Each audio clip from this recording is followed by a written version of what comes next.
Hello! Hello, ka-vibes! Sino to? Taga saan ka? Hello? Ayan na. Hello, ka-vibes! Pangalan mo? Taga saan ka? Ka-vibes! Hello, salita ka be.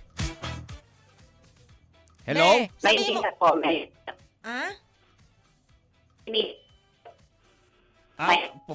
Narinig mo ba kami ng maigi? Pwesto ka ng maganda dyan sa may signal sa inyo, ha?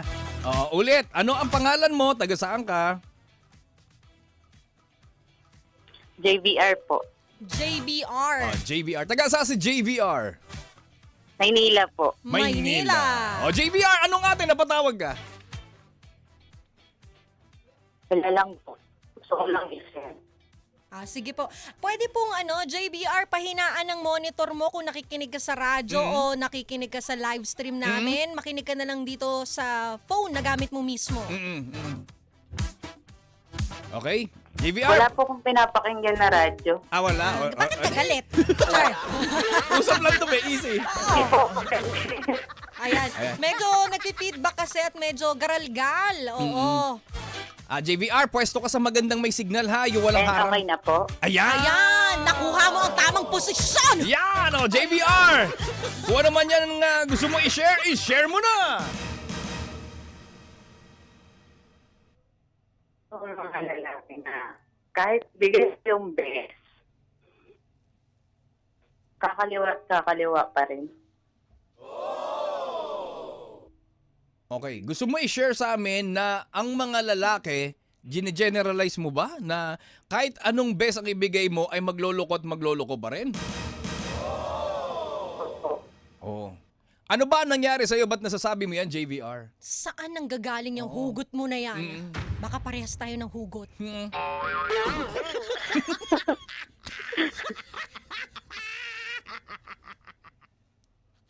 JVR? Tagaw na po, hindi kasi kami communication nung boyfriend ko. Teka, JVR, ilang taong ka na? 33 po. 33. Si JVR ba ay mama o papa?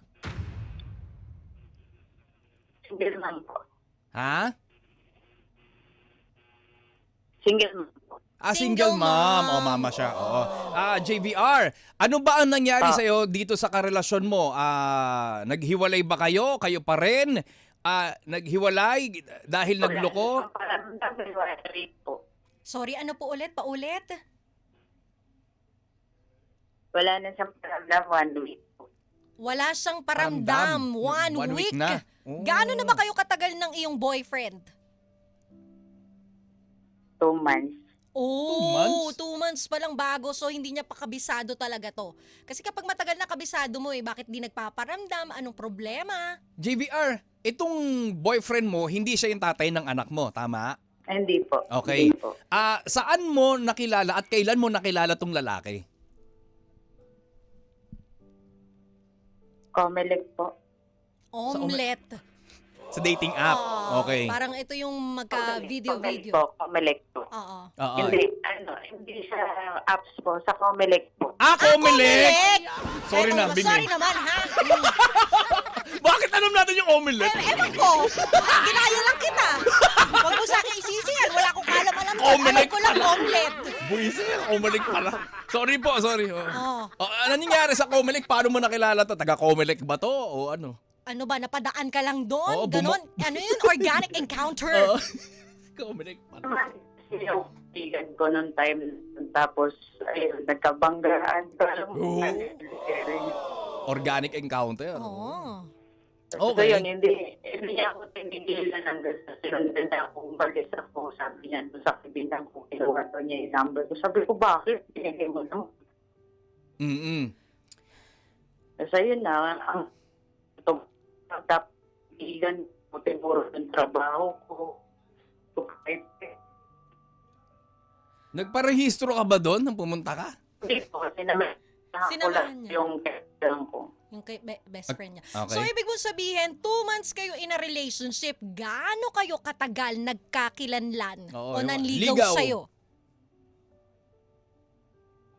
3 siya nanligaw. Hindi nanligaw. 3 weeks siya nanligaw. 3 oo. 1 month, ligawan, then 2 months, naging sila. So, kung ito total mo, 3 months. Tapos wala na. Opo. Oh.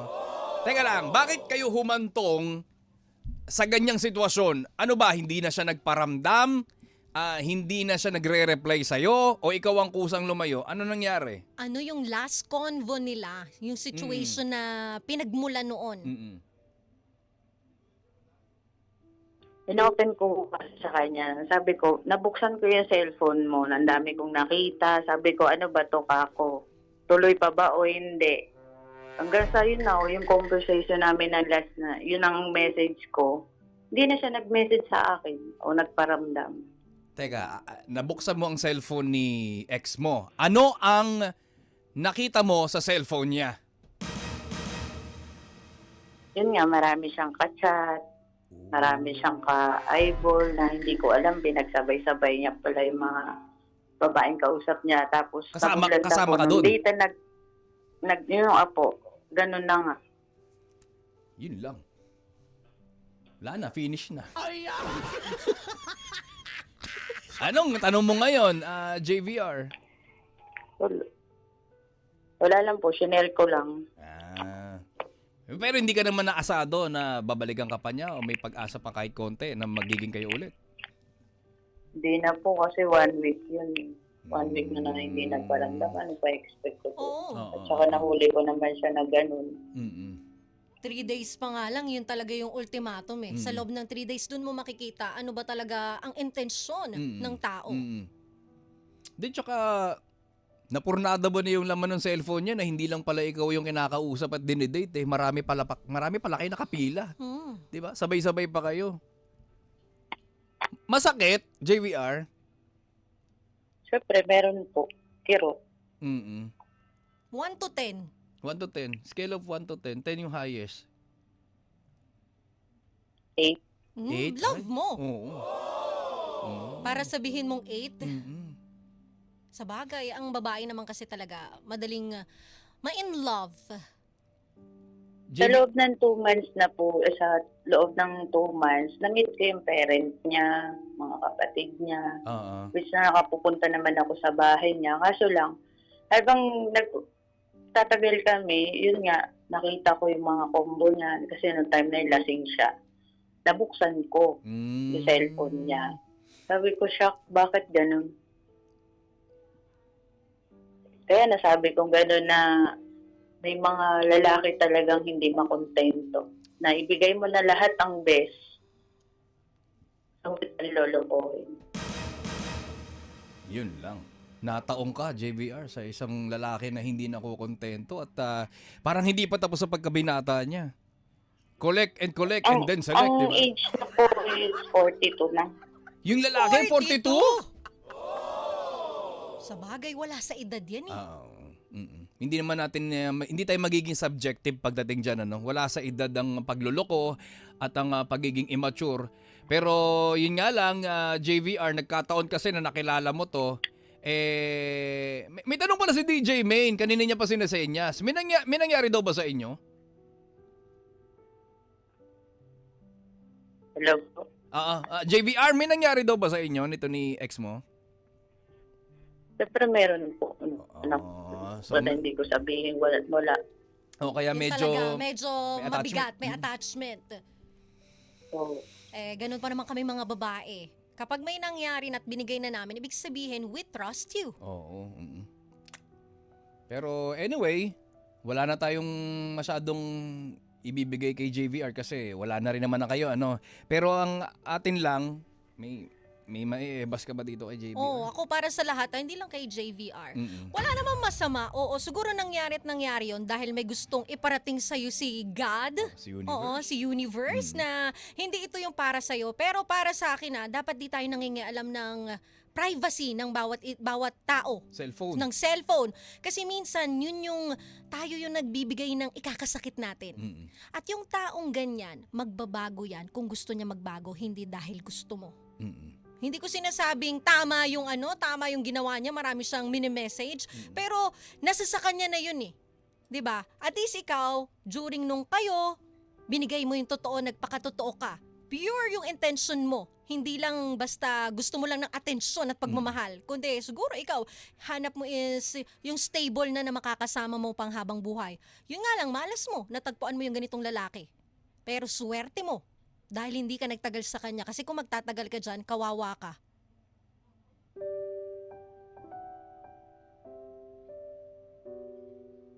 At yung mga manloloko na yan, naku, once a cheater, always a cheater. Ay. Magbabago lang yan kapag nakatagpo sila ng taong, alam mo yun, Katapat. yung katapat nila. Pero, sino makakapagsabi? Kung ikaw ba yun o yung susunod o yung susunod, it's up to him. And choice niya yun. Kung gusto niyang magbago, magbabago siya dahil gusto niyang ikaw ang makasama niya habang buhay. Pero dito sa ginawa niya at patuloy niyang ginagawa, baka hindi ikaw ang kanyang hinihintay. At importante rin na tayo, bago tayo makipag-date, pahabain natin. Pahabain natin yung time.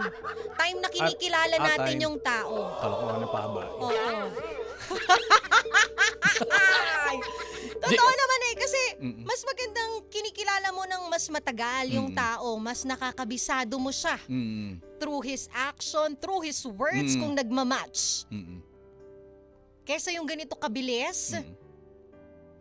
Kaya dapat control din natin yung ibibigay nating chance sa kanila sa pagpasok sa buhay natin. Dapat yun yung kinukontrol natin as babae. Kahit gusto natin yung lalaki, dapat pakita niyang deserve niya ang pwesto sa buhay natin.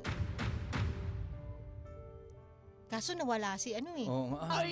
naputol ata. Oo. Putol. Oo. Si JVR nawala. Oo. Ikaw ba, ano masasabi mo sa mga ganon? Lalo yung ito talaga na pag-aawayan to ng magkarelasyon Yung pakikialam ng gamit. Para sa akin naman, DJ Main, tama naman yung punto mo. Wala namang mali doon sa sinabi mo na wag kang makikialam ng mga bagay, lalong-lalo na ng cellphone. Dahil ikaw lang din ang magbibigay ng problema at sakit ng ulo sa sarili mo. Pero para sa akin, alam mo, DJ Main, tinaon din ng universe na ipakita ng kusa sa kanya, kay JVR, yung mga bagay na hindi niya alam. Minsan mapagbiro ang tadhana Totoo. 'Di ba? Mapagbiro ang universe. Kung ano yung mas masakit para sa iyo, yun ang pilit niyang ibibigay sa iyo Kasi dito natin matatagpuan kung ano ang totoo.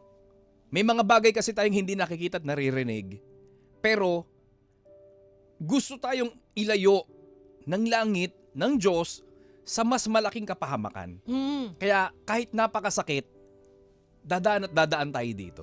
Gaya na nangyari kay JVR, hindi niya man ginusto na masaktan at mabuko kung anong kalokohang tinataglay nitong ex niya. Siya na mismo, sa mata niya mismo, siya ulit. JVR. Naputol po Oo, ayan. JVR. Narinig mo na kami? Apo. Ayan. Itong sasabihin ni Tito Kiko mo, sabi ko nga kanina, may mga bagay tayo na hindi nakikita, hindi naririnig, pero mismong si universe, ang langit at ang Diyos ang nagbibigay sa atin ng paraan para madiscover natin yung mga bagay na sinabi at ginawa sa likod natin nang hindi natin namamalayan. Okay? Yung sa cellphone po, nagpapalitan naman kami. Sa akin wala siya nakita. Noong time lang yun na nag-inom siya, hindi niya binigay sa akin yung cellphone. The rest, meron pala siyang account na iba. Kaya doon ko siya nahuli. Ayun nga yung sinasabi namin ni DJ Main. Nasabi nga ni DJ Main, mali yun. Ulitin mo na nga lang. Nabura na sa memory ko. Nahirapan ako 1 gig lang yung ko. Hindi. Alam mo kasi, sabi ko nga may mga bagay na minsan tayo rin na nagbibigay ng sakit sa atin. Kung pwedeng iwasan natin. Kasi kahit anong gawin mo, pakialaman mo man yan o hindi, kung maglolo ko yan. It's up to him. 'Di ba? Pero nga, dahil nga, sabi nga din ni Kiko at paniniwala ko din na nangyari to kasi gusto ni Lord isave ka. Malamang isa yan sa dinarasal mo na, Lord, ilayo mo sa akin yung mga bagay na hindi naman makakabigay ng magandang peace of mind sa akin. So ito, ginawa ng universe, ginawa ni Lord para makita mo na hindi ito yung lalaking para sa'yo. Tama.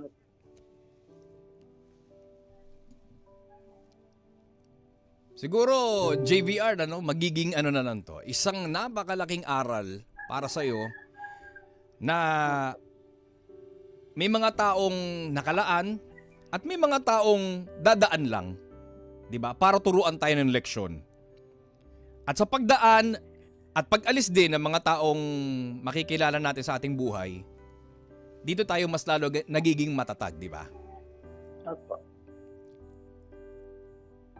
At tayo bilang nasa tamang edad na, hindi na tayo kinakailangan pang kumapit sa mga bagay na nakasakit na sa atin. Kapag dumaan, maging aral. Kapag lumipas, maging aral pa rin.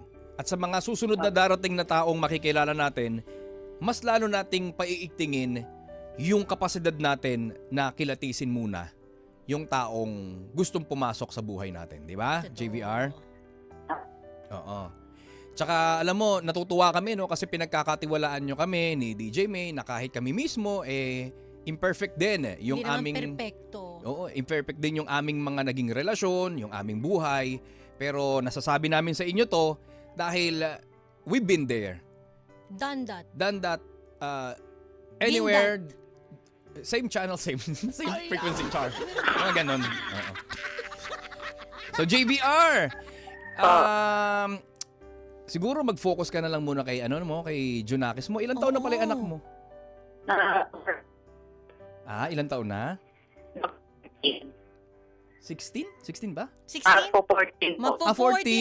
Oh, nako, magkaano na yan. babae Malapit na mag-senior high. Lalaki po. Oh, lalaki. O diba? Malapit na mag-senior high. Dapat yan yung binibigyan natin ng atensyon, ng energy. Yung mga ganyan lalaki, wala kwenta, mga yan. Ay! Dapat talaga kinukuha ni Lord yung mga yan. Easy. Ay, hindi. Easy, easy. Hindi pala ako yung caller. Easy. Oo. Pero yun nga. At least matututo ka na, ha? Oo, tandaan mo, ang lalaking seryoso sa'yo, totoo yung intention, they slow down. Hindi yan nagmamadali. Mas gusto nila yung dahan-dahan lang na kinikilala ka. Willing silang maghintay kung kailan ka maging handa at willing silang ipakilala kung sino at ano talaga sila. Dagdag ko rin, DJ Main. Para din sa kaalaman mo, JVR, baka hindi ka pa kasi nakaka-encounter ng ganitong klase ng lalaki. Ito yung basic lang naman. May mga lalaki din kasi, hindi lahat, na kapag nakuha na ang gusto, wala na. Goodbye. Di ba? Hindi mo na siya mararamdaman, hindi mo na makikita ang anino niyan. Alam mo bakit? Kasi wala nang thrill sa mga lalaki. Kasi yan ang inyong pinaka-essence ng lalaki. Challenge, thrill. Again hindi lahat pero karamihan at hindi naman karamihan pero meron, 'di ba? Na ganun lang ang habol. Kaya dapat maging lang tayo, yung saktuhan lang. Natin. Dapat tayo ang naglalaro sa mga lalaki. Hoy, huwag naman. Sabi nga para hindi ka masaktan at di ka maloko, think like a man. Still. Ano ulit yun, JVR? Karma is real, mahirap maglaro. Ayun. Yun yung importante. Yun importante. At least wala ka pagsisisihan. Pero next time, think like a man, JVR, ha? Para hindi ka nasasaktan. At di ka na paglalaruan. Salamat po. Share ko lang po yun. Ayan. Oo naman. Kami naman ni DJ May na handang makinig sa'yo, no? At ang buong FMR. Gaya mo na mga ka-vibes natin na gustong magbahagi ng kanilang mga kwento. Siyempre, mabigat sa loob yan kapag hindi mo nabahagi. Okay? At sana, maka-move on ka ng mas mabilis. I-divert mo lang yung attention mo dun sa worth it na bagay. Lalong-lalo na para sa sarili mo. Oo. Kung may baka mga pwedeng gawin dyan sa inyo, sa Manila, pwede kang magsakla, mag-tong eats. Mag-pickleball. Pickleball? Pickleball na naman. Bakit naghahanap ako ng kalaro O yan, si DJ, mag-pickleball kayo. Mag-football. Salamat. Yan. Makipagtakbuhan kayo kasama yung PIDEA. Ganon. Pwede rin. At least, alam mo, yung oras natin talagang very productive yan. At least mapapatakbo ka ng Hindi mo namamalayan yung oras. Uy, gabi na, tumatakbo pa rin ako. Di ba? At least mawawala yung ex mo sa isipan mo. Hindi mo siya naiisip kasi naiisip mo hindi tayo dapat nahuli ng PDEA. Tatakbo ko hanggang may lupa. Yan! Yan! Ay, PDEA, joke lang po yun. Joke lang po yun. Oo. Baka naman seryosohin. JB... Salamat po, marami. JBR, baka may gusto ka mabatiin. Wala na po. JBR, wait lang. Oo, Pa. may pahabol kami. Paano kung nakikinig pala yung ex mo ngayong oras na ito? Ay! Ano ang gusto mong sabihin sa kanya? Malabo po ba kayo? Malay mo nga lang, ito naman eh. Ito naman. Malay mo nga lang eh. Sige, dali, sabihin mo. Yung galing sa puso. Karma is real. Ayaw na daw Ayun niya na, talaga. Ayaw na karma may stress. is real. Oo. Oo. Sige, choice win. Sige, maraming salamat JVR ha, mula sa Maynila. Oo, basta huwag kang iiyak Salamat mamaya ah. Tapos kakausapin mo yung sarili mo sa salamin ah. Binigyan ka namin ng chance Easy. na magsalita. Easy. Hi, JVR! Paano mo kami na-discover, JVR? Po sa loob ni Isna. Ano po? Nanood po ako sa Miss DJ. Nanonood daw siya sa online. Ako po yung nagko-comment sa baba. Okay. Sige. JVR, maraming salamat ha. Sabi mo muna 92.3 FMR, ang lupet. Ano po ulit? 92.3 FMR ang lupit. Po kasi. Ano po? 92.3 FMR ang lupit. 92.3 FMR. Ang lupit. Yan! Maraming salamat mula sa Maynila, si JVR. Thank you! Grabe!